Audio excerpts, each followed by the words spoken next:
being held at the funeral home behind me. The funeral had just let out around 12:17 p.m. A member of the Metropolitan Police Department was in the area very close to where you guys are standing, called out for the sounds of gunshots that had occurred in the area.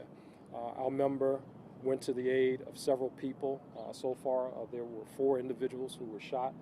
These 4 people, ultimately one of those persons, a male, adult male, is deceased. In total, there were 4 adults who were struck by gunfire.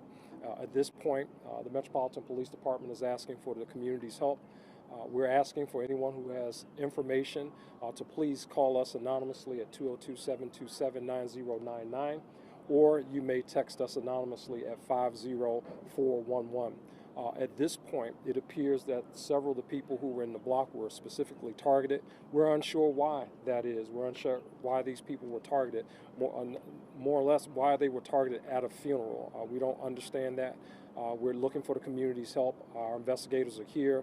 Our partners from the ATF are also here as well, and we will be here working for the next hour or so, trying to figure out what exactly happened here.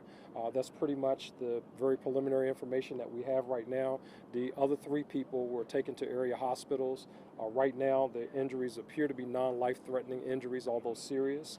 But again, we're investigating, and that's all the information that we have at this point. I can take a few questions if you have any questions. I just know these people were targeted. What led you to that conclusion? Why do you believe that they were targeted? Well, they were in the block.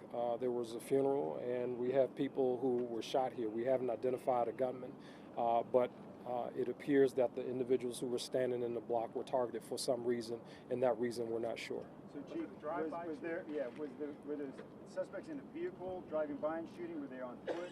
We don't know at this time, Mark. We're still working through to try to figure that out. Obviously, we have people here combing through evidence to try to figure that out, and we haven't. We're working, trying to see if there are any witnesses who actually witnessed the gunman.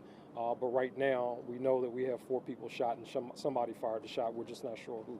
And then was there an exchange of gunfire? More than one shooter? It does not appear that it was an exchange of gunfire.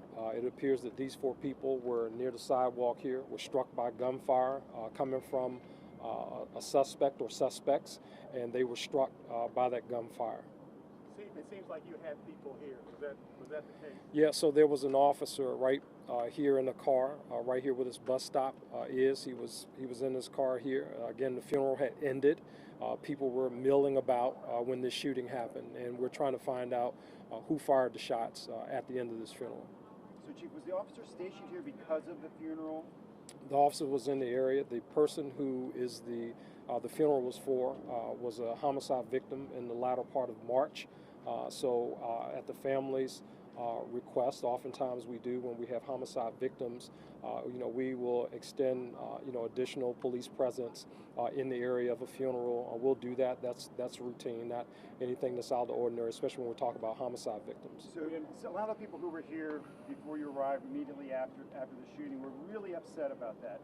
They were really upset vocally with your officers, talking about you had an officer here, and yet still someone was able to come up here and murder one person, shoot 3 others, while you had an officer just feet away.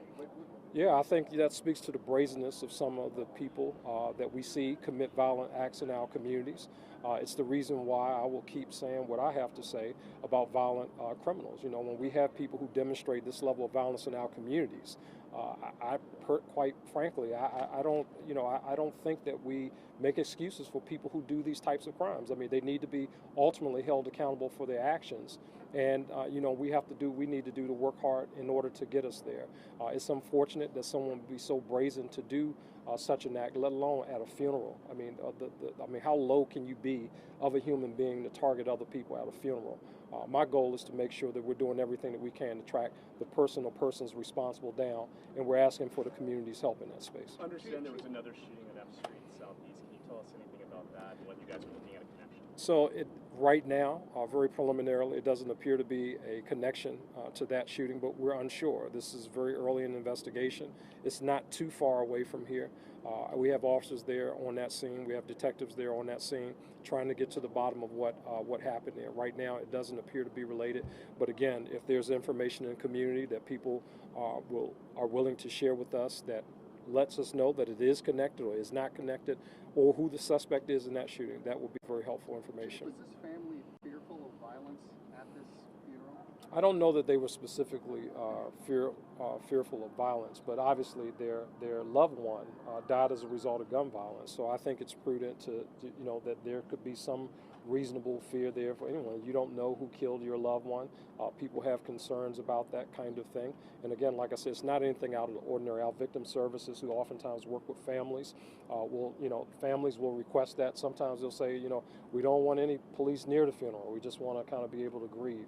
Unfortunately, in this case, someone decided to disrespect his family at this level and commit this senseless act of violence at the Skid's funeral. So was your officer here at the request of the family? I don't. Say it again. Was your officer here at the request of the family? Yes. So there was a request by the family through our victim services branch for additional police presence at the funeral. Like I said, the funeral was over at this point. The funeral ended around 12, so this is about 17, 18 minutes after the funeral was over when the shooting occurred. And your question, sir? Can you tell us the weapon that was used? No, it's too early. I can't tell you the type of weapon that was used. Any other questions? Do you know how many shots were fired? I don't know how many shots. Last question? All right, thank you very much. Thank you.